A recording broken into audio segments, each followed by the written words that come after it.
அந்த பாபாவை பார்ப்பதற்கு மைக்கேல் ஜாக்சன் அப்பாயின்மெண்ட் கேட்டு கிடைக்காமலேயே இறந்து போனார் என்றும், சச்சின் டெண்டுல்கர் பல நாட்கள் காத்திருந்து நேரில் சந்தித்திருக்கிறார் என்றும், பிரதமரோ ஜனாதிபதியோ கூட தேடி வந்துதான் பாபாவை பார்க்க வேண்டும் என்ற நிலையில் அப்படிப்பட்ட சத்திய சாய்பாபா கலைஞரிடம் அப்பாயின்மெண்ட் வாங்கி அவரது இல்லத்திற்கே சென்று மாடி ஏறி சந்தித்து சென்றது எதற்காக சென்றார், என்னவாக இருக்கும் என்ற கேள்விகளை எழுப்பாமல் இல்லை.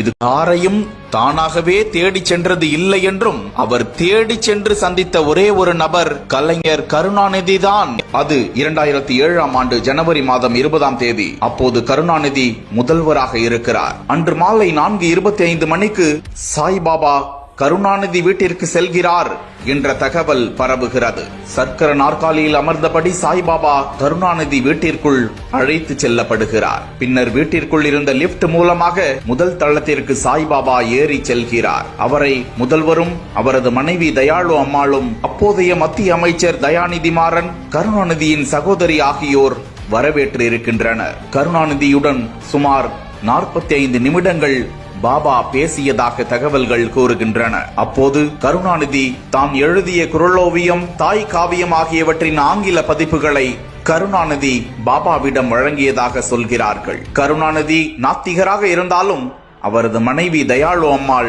கோவில்களுக்கு செல்லும் வழக்கமுடையவர் என்பதால் சாய்பாபாவிடம் அவர் அப்போது ஆசி பெற்றிருக்கிறார். பின்னர் அங்கிருந்து கிளம்பிய சாய்பாபாவை வாசல் வரை வந்து கருணாநிதி வழி அனுப்பி வைத்த கதையும் மறக்க முடியாதவை.